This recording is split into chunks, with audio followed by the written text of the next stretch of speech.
عمران خان صاحب دورے پر پہلی مرتبہ ملیشیا جائیں گے اور ملیشیا عالم اسلام اور اسلامی دنیا کا وہ واحد ملک ہے جو اقتصادی طور پر معاشی طور پر بہت زیادہ مضبوط ہے۔ ملیشیا کو آگے بڑھانے میں جو سب سے زیادہ بنیادی کردار ہے جس شخصیت کا، جس آدمی کا، جس فرد کا، ان کا نام ہے Mahathir Mohamad. Doctor Mahathir Mohamad دنیا کے سب سے بوڑھے اور قدیم، سب سے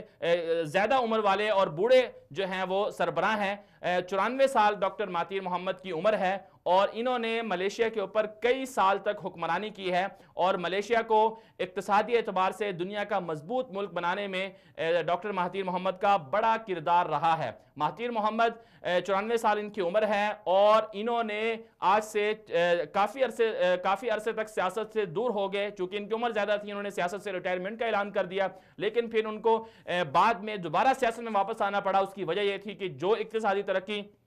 ڈاکٹر مہاتیر محمد نے کی تھی وہ اقتصادی ترقی جو ہے بعد میں کرپٹ اور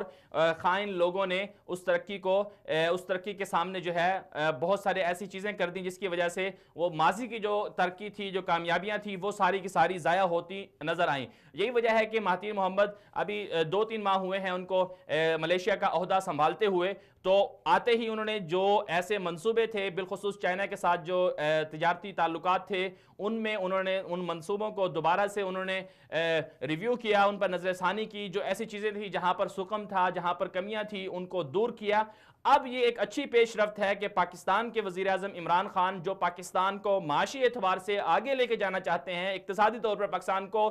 بحرانوں سے نکالنا چاہتے ہیں، پاکستان پر جو $95 ارب کا بیرونی قرضہ ہے اور اس طرح اندرونی جو قرضہ ہے پاکستان پر، اس کو اتارنے کے لیے عمران خان صاحب جس منصب اور جس ایک مشن کے ساتھ آگے بڑھنا چاہ رہے ہیں، تو انہوں نے یہ فیصلہ کیا ہے کہ ملیشیا کے وزیر اعظم ڈاکٹر مہاتیر محمد سے ملاقات کی جائے اور ان کا جو ویژن تھا اور ان کی جو سوچ اور فکر تھی ملیشیا کو اقتصادی طور پر آگے لے کے جانے میں، اور جس اسٹریٹجی کے ساتھ انہوں نے ملیشیا کو آگے لے کر گئے ہیں، وہی اسٹریٹجی پاکستان بھی آزمائے اور پاکستان تاکہ پھر آگے اقتصادی اور جو معاشی بحران ہیں ان سے نکل جائے۔